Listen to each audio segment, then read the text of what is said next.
Hola a todos, ¿cómo les va? Espero que en la primera clase teórica haya sido satisfactoria y hayan podido resolver el cuestionario de reelaboración teórica. Bueno, espero esa reelaboración en mi bandeja de entrada de mail. Lo que les quería comentar es que a partir de esta clase teórica número 2, tienen que enviar el material, los cuestionarios, por el siguiente mail: atexpandir2020, el número 2020, @gmail.com. ¿Sí? Yo voy a hacer las devoluciones a partir de allí una vez que lleguen a esa bandeja de entrada. El otro era Fabicol64, que era un mail personal mío, pero ahora bueno, es el mail de la institución. ¿Sí? Vamos a unificar todos los trabajos y las devoluciones a partir de allí. ¿Sí? Bueno, hoy no, mejor dicho, por el primer teórico creo que estuvo bastante claro. No se comunicó nadie conmigo para a ver si había había que hacer alguna salvedad, alguna duda. Obviamente que siempre que sea así, tanto por WhatsApp como por mail, háganme llegar cualquier tipo de dudas que tengan. Yo pienso que el primer teórico es eh, muy fácil de comprender, al igual que este segundo que vamos a empezar ya. ¿Sí? Bueno, esta segunda clase teórica vamos a hablar de los momentos de un acompañamiento terapéutico. Como ustedes saben, ya lo habíamos anticipado que íbamos a hablar de los momentos de un acompañamiento terapéutico en el otro teórico. Primero vamos a tener que dejar en claro algunas cosas, ¿sí? Primero, ¿los acompañamientos terapéuticos son todos iguales? Obviamente que no. Ustedes saben bien que se generan dispositivos a través de un coordinador, que pueden haber desde uno hasta la cantidad que considere ese coordinador, de trabajadores de la salud como acompañantes terapéuticos en ese dispositivo corresponda.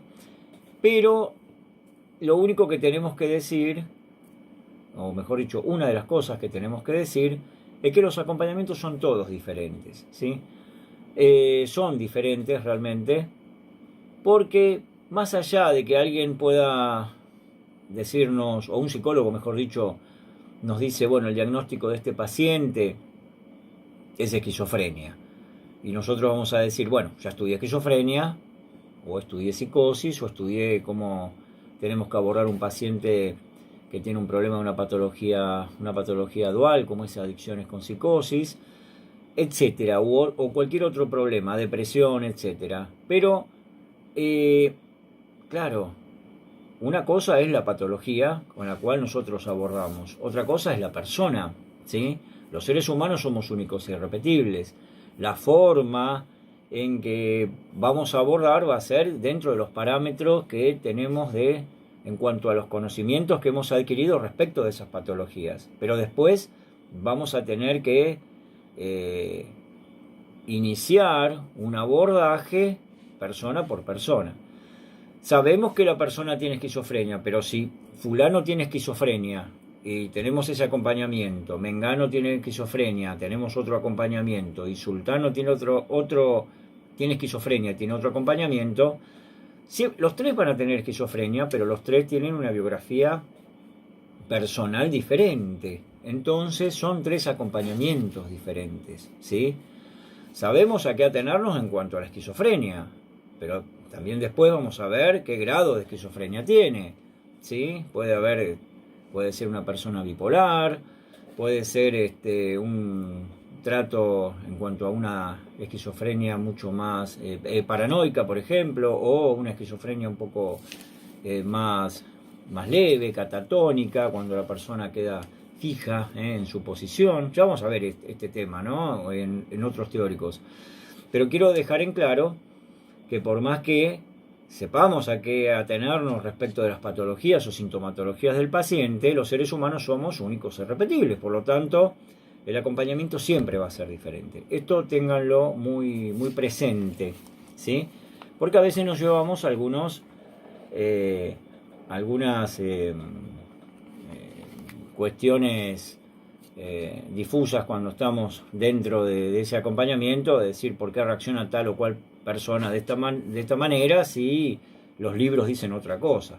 Bueno, pero esa persona tiene tal o sintomatología o patología y reacciona de la forma, al fin y al cabo, que refiere a su persona, ¿sí? Bueno, dejando de lado esto, hoy vamos a hablar de los momentos, pero cuando hablamos de los momentos vamos a apelar a un autor llamado Ulloa, que nos marca algunos momentos en cuanto a ciertas fases que se van a cumplir, que tienen periodos, en cuanto a tiempos, ¿sí? Tiempos cronológicos aproximados. Nunca vamos a decir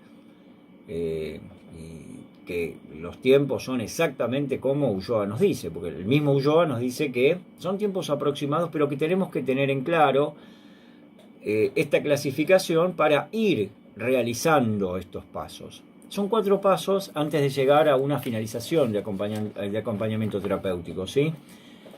Las voy a decir en este momento. 1 es el preacompañamiento terapéutico.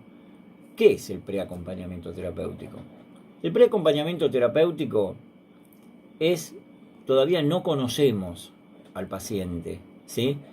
Un coordinador de acompañantes, trabajamos para él, nos dice, bueno, hablé con el psicólogo, ya me dio toda la data del paciente, cuál es el problema, el diagnóstico que tiene ese paciente, y nos tira algunos hilos como para poder ir trabajando con ese paciente. Pero el paciente no lo conocemos, sabemos que se llama el nombre y el nombre del paciente con la edad y el diagnóstico, ¿sí? Y algunas ideas fuerzas que tiene ese psicólogo que nos brinda a nosotros para enriquecernos de alguna forma, para tener conocimiento de ese paciente. Pero todavía el paciente no lo conocemos. Por lo tanto, con las primeras informaciones que tenemos del paciente, ¿qué es lo que vamos a hacer? Vamos a tener que rastrear, vamos a tener que ir en busca de información, ¿sí? Más allá de que sepamos, ejemplo, que un paciente, cómo se puede llegar a manejar un paciente con depresión o a qué atenernos con respecto a la depresión. Vamos a tener que informarnos inclusive mucho más profundamente respecto de ese paciente y su depresión. Vamos a tener que tener muy en claro, ejemplo, si el paciente, el estado civil del paciente, nos refieren que el paciente es, por ejemplo, divorciado. Bueno, en el caso de las personas divorciadas y de tal edad, ejemplo, 40 y pico de años y divorciado, bueno, ¿qué puede producir un divorcio? Que si hay alguna etapa de duelo respecto de ese divorcio, en qué consiste, pero tomamos la temática divorcio, ¿sí? Por ejemplo, ¿sí? Ejemplo también que ustedes lo van a tener para poder desarrollar en el próximo cuestionario, una persona que en su vida plena, cuando no tenía ningún tipo de patología, bueno, se dedicaba, por ejemplo, era docente, un docente. Es bueno buscar entonces un docente secundario y cómo funciona, cómo se maneja un docente secundario, por ejemplo, de que tuviera 25 años de servicio, el estrés que puede llegar a provocar, económicamente cuántas cosas tiene que hacer para poder dar con el para poder solventar su economía, etcétera, ¿sí? Pero tiene que ver con la temática docencia, porque va a ser la persona que vamos a tener que hablar. Nos dijeron que era docente, vamos a tener que hablar con una persona que es docente, ¿sí? O que va a ser nuestro acompañado. Otra temática, por ejemplo, esa persona jugaba al tenis y era un muy buen jugador de tenis. Bueno,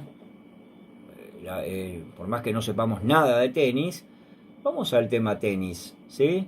Nos vamos a involucrar con la temática, lo googleamos, buscamos por libros o por Wikipedia o alguna información que sea de alguna fuente realmente confiable y extraemos esos datos. Un dato importante que tenemos que extraer, sin dudas, y es en el ejemplo que ustedes van a tener, es el ejemplo que ustedes van a tener para poder desarrollar este preacompañamiento terapéutico, porque van a tener que buscar información respecto de esto, de este punto que es muy muy importante, que en muchos casos se pierde, ¿sí? Se pierde, no se toma prácticamente en cuenta, entonces el acompañante va casi como desarmado a esa entrevista que va a tener que realizar y que forma parte de lo que es la entrevista psicológica, ¿sí? El contrato psicológico, ¿sí? La presentación y contrato psicológico, que refiere a qué, a cuando ya vamos a la casa del paciente.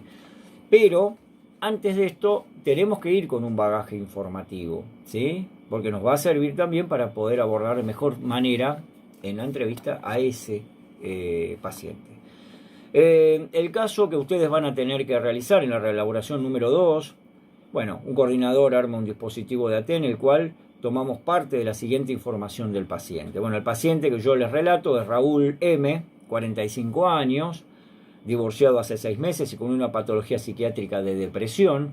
Ahí van a tener que buscar sobre la temática de depresión. Nosotros vamos a hablar de depresión cuando hablemos de psicopatología, pero ustedes en este momento tienen un paciente que refiere depresión. Nuestro psicólogo, a través del coordinador, nos dice, bueno, sufre de depresión. Busquemos las distintas clases de depresión que hay, ¿sí? Esto lo dejo a ustedes, no les voy a decir las distintas clases ahora, porque estaría haciendo el trabajo del cuestionario. Busquen la información precisa de cuántas clases de depresión hay y de esa forma ustedes van a tener la temática abordada de depresión, porque no es un solo tipo de depresión, ¿sí? La patología psiquiátrica de depresión que acontece hace 2 años. Hace 2 años que sufre esta persona, vive solo, la soledad de una persona de 45 años tómala en cuenta también.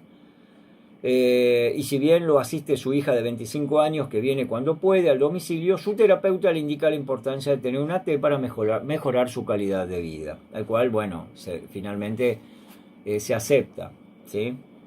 Con esto ustedes pueden ya empezar a interpretar que si necesita es porque una cierta autonomía de parte del paciente está bastante esmerilada, ¿sí? El paciente se desempeña como profesor de historia en una escuela estatal y está con licencia psiquiátrica, obviamente por el tema de depresión, ¿sí?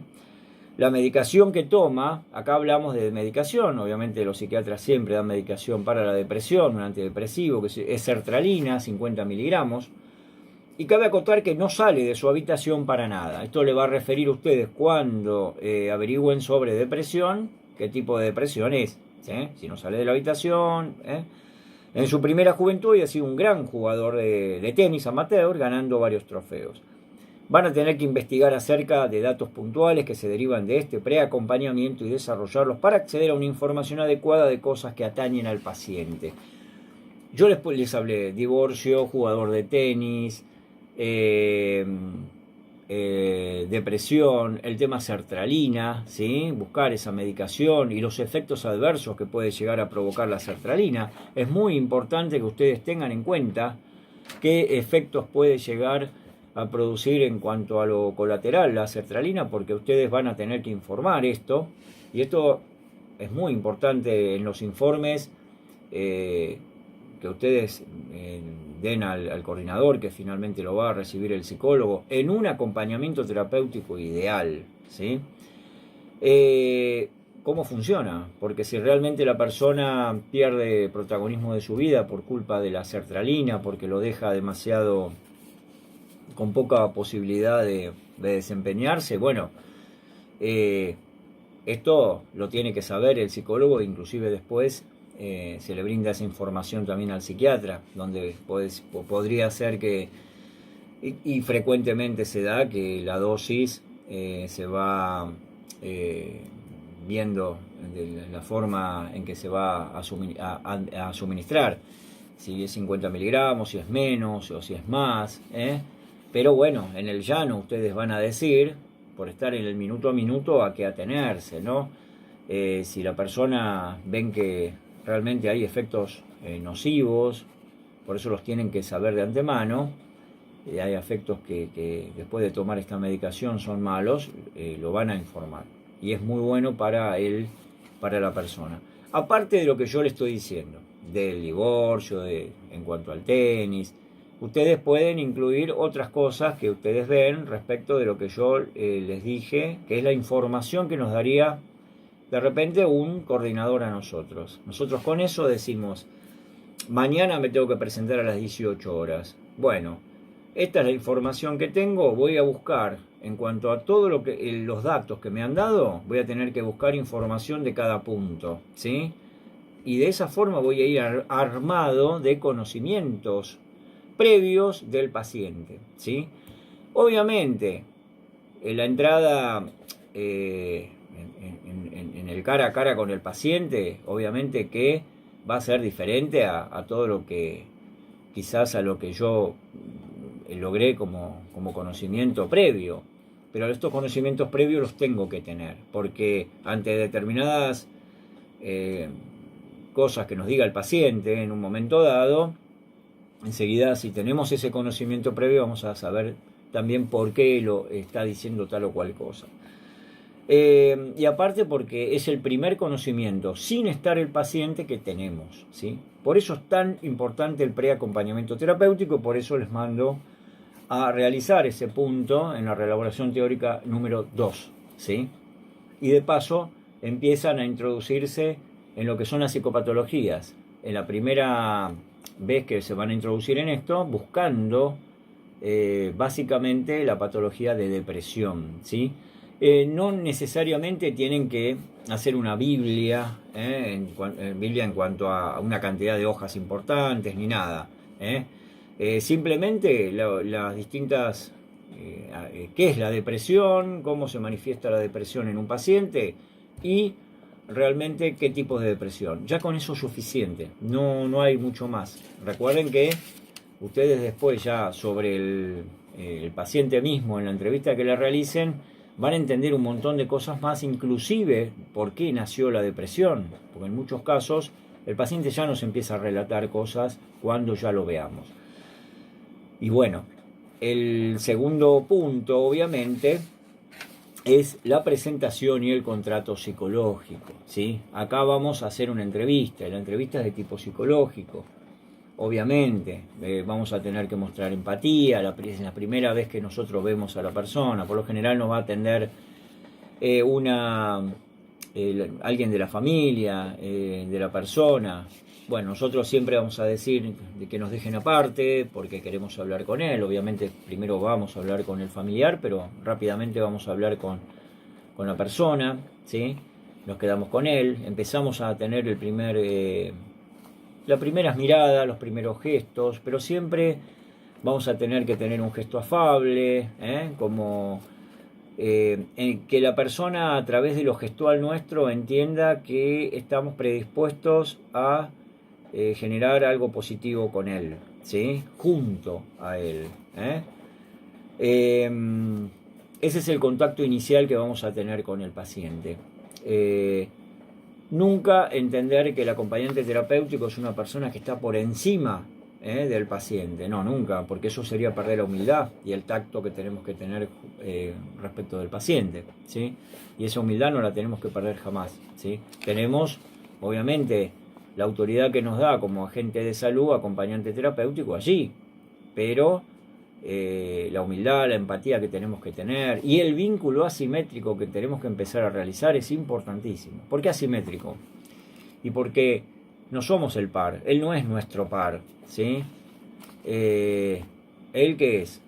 Es un paciente, es una persona a la cual nosotros vamos a asistir porque hay cosas que necesita que nosotros podamos llegar a ser el sostén, ¿sí? Bueno, en la presentación hay que aflojar ansiedades, ¿sí? y después vamos a tener que preguntar algo que es importante. Él nos va a tener que relatar lo que él desee.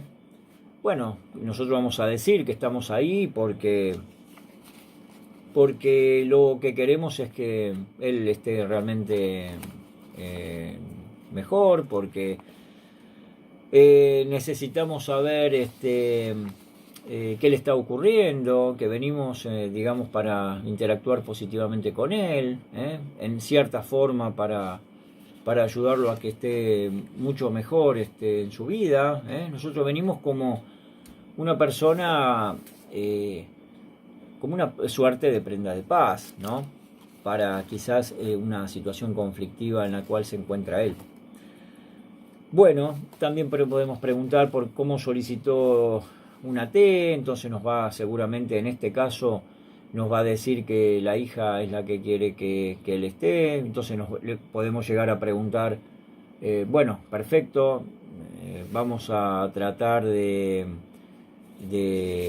llevarnos bien, necesitamos tener una vinculación correcta para poder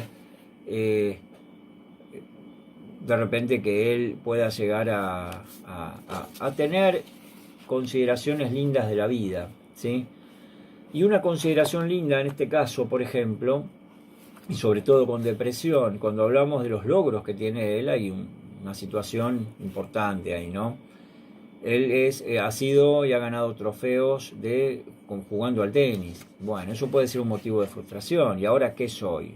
Como una suerte de piltrafa depresiva.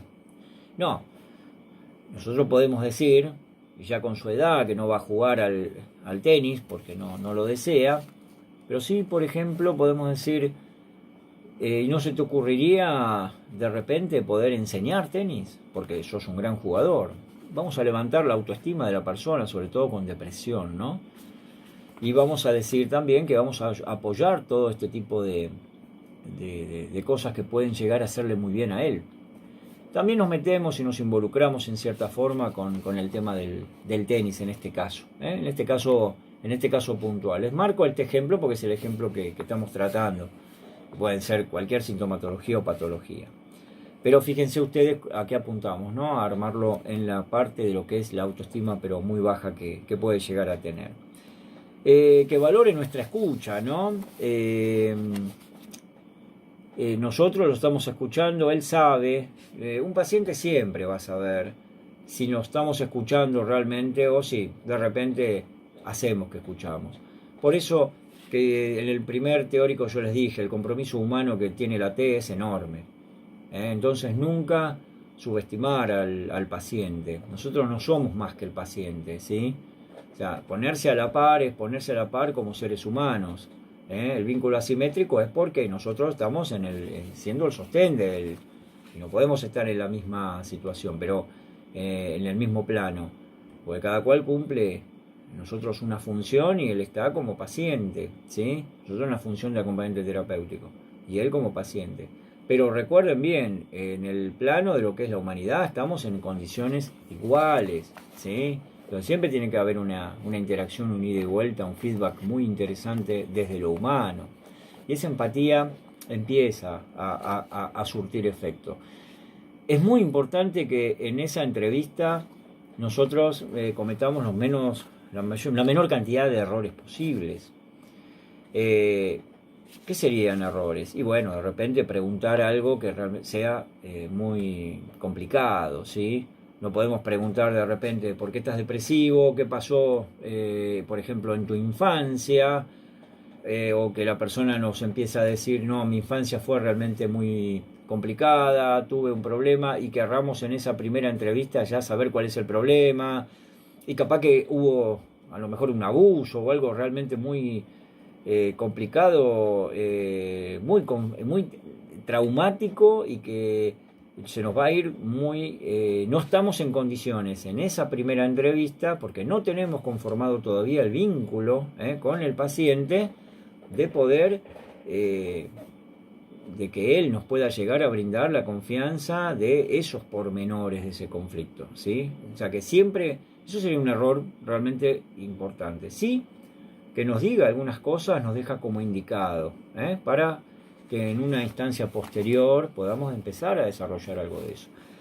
Es muy común también que el paciente nos relate muchas cosas en contra de familiares, porque quizás sea el portavoz de un problema, familiar importante.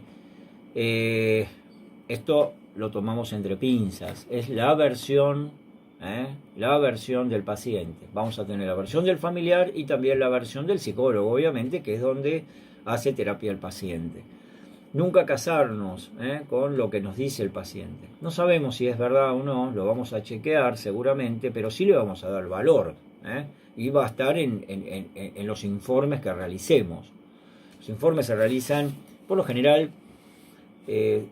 todos los días tenemos que tener ir poniendo qué es lo que vamos haciendo, ¿no? En una agenda, vamos relatando lo que las 4 o 6 horas que estamos, vamos relatando qué es lo que va pasando, cómo surge, si la medicación que podemos llegar a supervisar nada más, porque el acompañante terapéutico no da la medicación, sino que supervisa que la tome. Y vamos a tener que tener en claro si le hace bien, le hace mal. Bueno, todo eso va en el informe, ¿sí? Pero después hay un informe general que se entrega, por lo general, cada 15 días. Difiere de acuerdo a los dispositivos, de acuerdo a las coordinaciones. Y nuestro jefe, como dije en el primer teórico, que es el psicólogo. Bueno, hay algo importante en esta entrevista, por eso es muy, muy importante que ustedes lo tengan en claro, que es a veces puede llegar a descompensarse el paciente por relatarnos hechos, hacer una catarsis, encontró la persona a la cual dice, a esta persona le voy a decir todo, y quizás esas cosas que nos dice puede llegar a ser realmente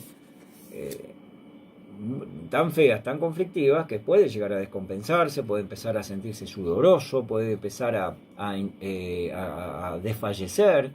Por lo tanto, en ese momento nosotros paramos y decimos, no, bueno, ¿por qué? Una táctica de distracción sería, vamos a mirar un poquito de televisión o vamos un poquito afuera, ¿qué te parece? ¿Sí?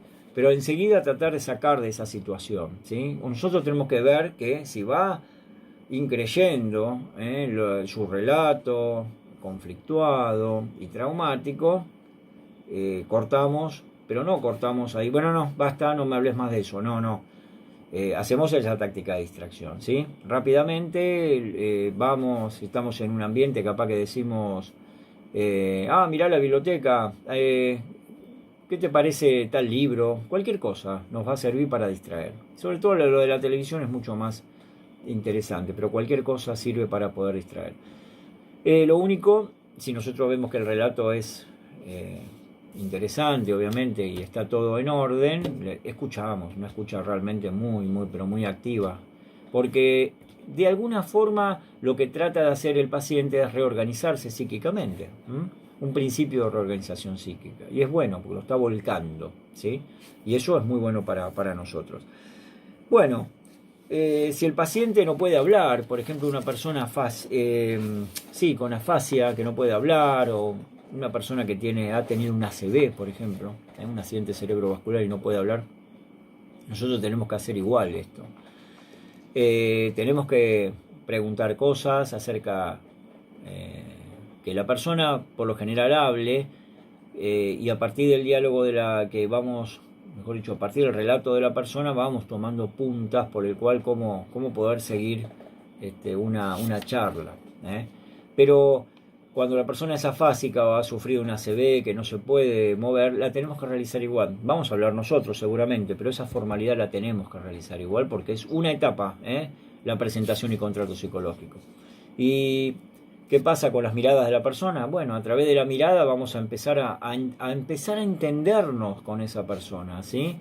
Porque después vamos a tener que decodificar gestos, decodificar miradas, vamos a saber que una ceja que se levanta indica determinada cosa, una mirada fija va a indicar otra.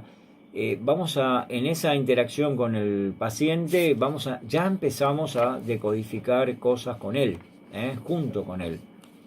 porque al fin y al cabo no puede hablar, pero sí puede mirar, y si realmente todavía puede, está lúcido, pero el ACV lo afectó neurológicamente, igual vamos a tener que establecer un contacto, ¿sí? Y el contacto va a ser a través de lo posible, ¿eh? ¿Y lo posible cuál es? Y lo que le estoy relatando, lo posible es a través de la decodificación, ¿eh? La decodificación de las miradas, y de algunos movimientos de cabeza, etcétera, pero vamos a ir viendo, ¿sí? Bueno, no se puede suplir ese momento, no se puede sacar de lado ese momento. Lo que sigue después es la construcción del vínculo, y acá empezamos a desandar el camino del acompañamiento, ¿sí? Ya estamos dentro, ¿sí? Crear un vínculo terapéutico positivo con el paciente, que sintamos comodidad y confianza mutua. El vínculo, como dije, siempre tiene que ser asimétrico. Poder confiar en el paciente en los logros terapéuticos, requeridos de ambas partes. El psicólogo nos dice lo que tenemos que realizar. Después, los logros tenemos que confiar en esos logros que vamos teniendo. Recuerden que hay logros, se pueden lograr cosas un día maravillosas, la persona quiso salir afuera, quizá al día siguiente retrocedemos a cero. Bueno, acá tenemos que tener en cuenta de que es un paciente y que eso puede pasar. No que estemos contentos un día nosotros y después tristes totalmente al día siguiente porque las cosas no nos fue bien, porque vemos como que el paciente retrocedió. No nos culpemos nosotros, vamos a hacer lo que corresponde, pero el paciente es paciente, ¿sí? La persona cuando tiene una sintomatología, una patología, bueno, a veces que por más que trabajemos muy correctamente, hay un montón de cosas que pueden suceder en 24 horas. Ejemplo, los factores fundamentales que son la familia, los boicots que pueden hacer la familia, cosas que pueden llegar a haber pasado, una película que pudo haber visto y lo remontó a alguna época conflictiva y ahí quedó a la noche, y nosotros al día siguiente vamos y nos encontramos con que el paciente está triste o deprimido o directamente no nos quiere hablar. Puede pasar cualquier cosa. O sea, siempre tengamos en cuenta que estamos construyendo un vínculo y no nos tenemos que frustrar nosotros primero, la iniciativa la toma la T, esto siempre tiene que tengan en claro. Nosotros no estamos de paseo, nosotros somos profesionales y se lo tenemos que marcar cuando la persona quiera en alguna forma manipularnos. Ya estamos en la construcción del vínculo, ya son los primeros semanas, que nosotros ya estamos trabajando con el paciente. Respetar los tiempos del paciente, a veces que no quiere hablar, a veces que no quiere comer. Hay que respetar todos los momentos. No exigir, no forzar cuando no corresponde, ¿sí? Ya va a poder, ¿sí? Ya va a poder.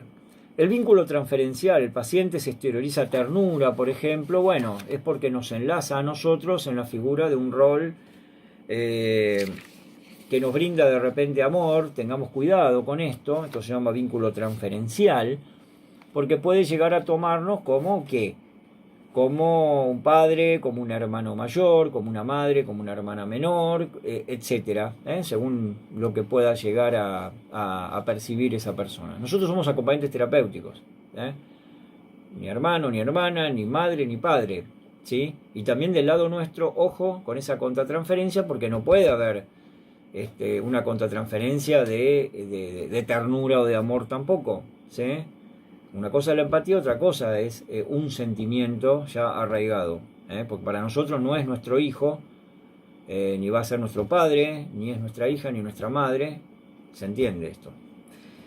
El vínculo real objetivo, que también está, bueno, esto tiene mucho que ver con, por lo general, es al principio, porque por la parte física nuestra, y bueno, por la edad que tenemos, si somos hombres o la persona es mujer, siempre puede llegar a remontar alguna figura de su entorno conocida que enlace de alguna forma, la convierta en esa tía o en ese tío o en ese hermano o en esa persona que conoce o a un amigo. Vínculo real objetivo, el objetivo por fuera, sin conocernos a nosotros todavía.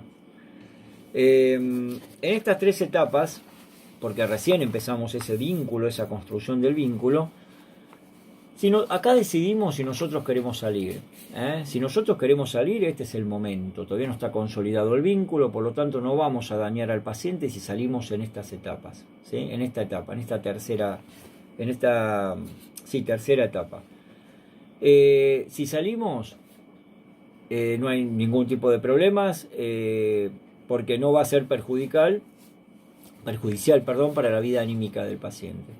Una vez que entramos en el acompañamiento terapéutico propiamente dicho, ya no podemos salir. Bueno, no se debe. Muchos acompañantes han salido en estas etapas. Pero salir provoca un daño en el paciente, porque tiene que haber otra persona que empiece a cumplir nuevamente las funciones, a cumplir estas fases, ¿sí?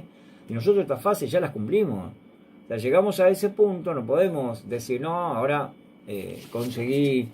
En algún caso pasa que se consigue, no sé, otro trabajo donde, no sé, paguen mejor, etcétera, o no quieren saber más nada de realizar un acompañamiento terapéutico y salen. Pero esto hay que tenerlo ya de antemano, saberlo de antemano.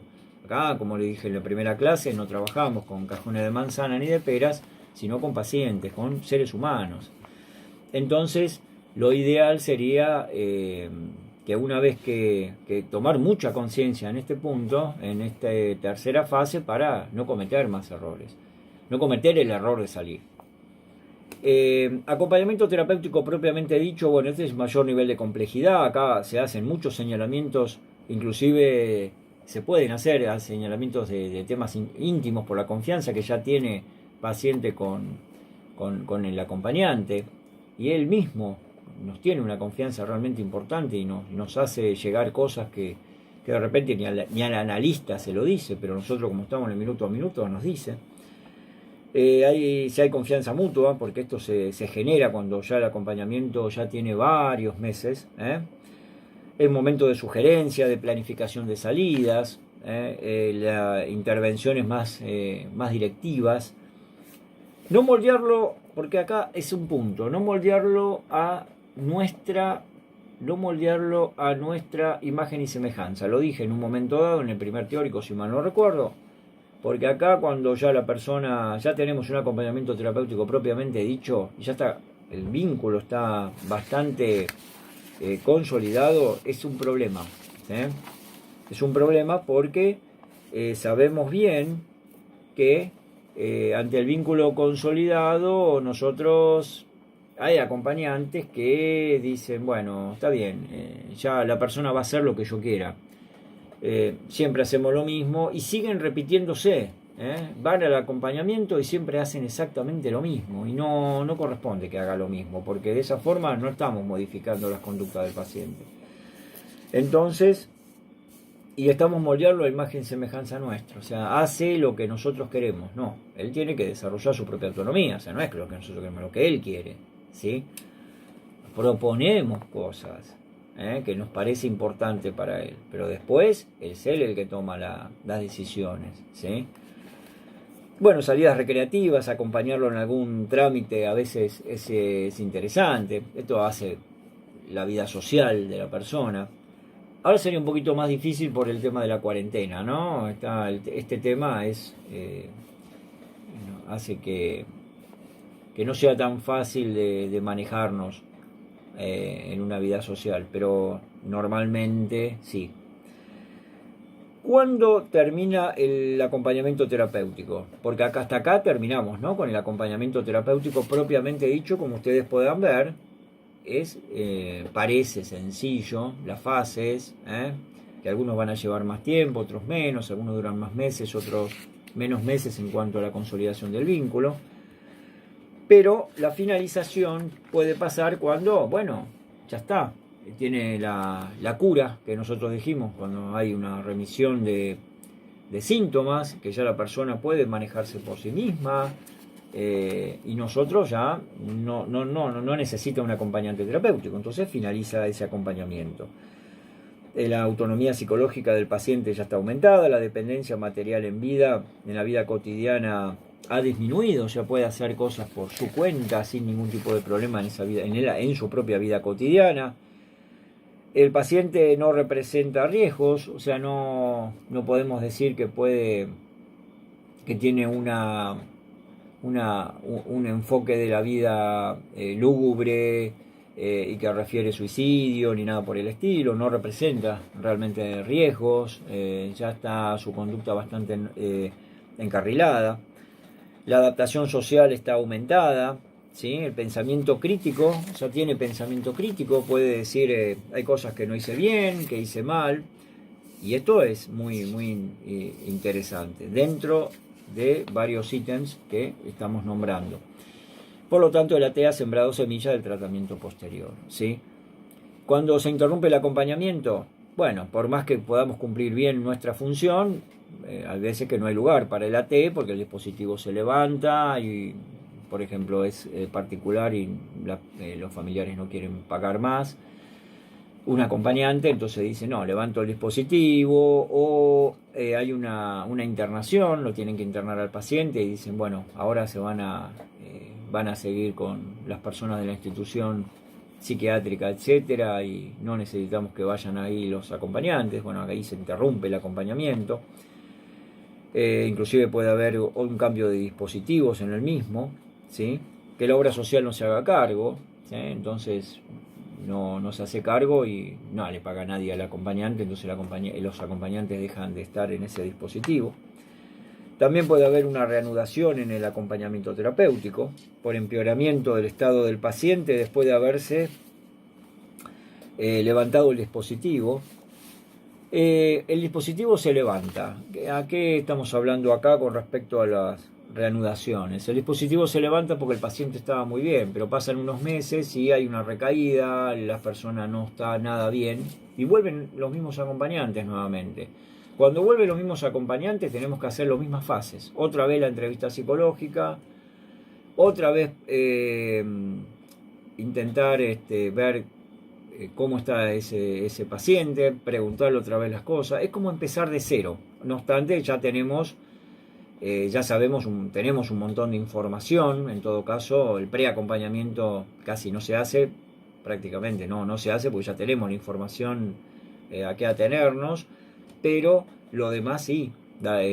Vamos a tener que volver a hablar con el paciente y empieza todo una situación nueva, todo un proceso nuevo que tiene que seguir rumbo a esa construcción del vínculo y la consolidación del mismo nuevamente. Bueno, ustedes van a tener entonces en la reelaboración teórica ese, y que quiero que quede muy en claro, perdón. Cuando yo les digo en el punto número 1 de la reelaboración teórica número 2, el paciente Raúl, ustedes van a tener que averiguar de ese texto cuáles son los temas por los cuales, si a ustedes le dan esta información, qué temas ustedes averiguarían, ¿sí? Bueno, yo ya les dije, la depresión, el tenis, el divorcio, la fase de duelo que hay en divorcio, la sertralina. Ustedes tienen que tomar tema y el desarrollo del tema, ¿sí? De esa forma me voy a dar cuenta que ustedes abordaron el preacompañamiento terapéutico de la mejor forma. Después los otros puntos, o sea, esto es para investigar. El punto 2, bueno, ¿todo sujeto necesita un acompañamiento? Bueno, vamos a ver qué responden ustedes, lean el texto. ¿En qué caso se puede interrumpir un acompañamiento? Recién lo dijimos. Y nombre y desarrolle los momentos del acompañamiento terapéutico, que fue lo que estuvimos detallando en toda esta clase teórica, ¿sí? Ustedes van a tener también alcances y limitaciones del acompañante terapéutico. Lo van a tener en la última parte de este material que yo les voy a enviar. Inclusive tienen en una parte la forma en que pueden realizar el informe, observaciones, etcétera, que no viene al caso en este momento de poder transmitírsela porque está realmente enriquecido en la clase teórica escrita. Bueno, hasta acá llegamos con momentos de un acompañamiento terapéutico. Lo último que les digo es que hagan ese cuestionario, es muy interesante. Y lo más interesante de esto es que siempre tengan en cuenta que Ulloa, el autor, nos dice que los momentos son aproximados. O sea, nunca tenemos exactamente los momentos precisos que van a durar 1 semana, 2 semanas, 2 meses, 3 meses. Sí, la entrevista que va a ser ese día. Sí, lo que tenemos que hacer en el preacompañamiento terapéutico, que ¿qué significa?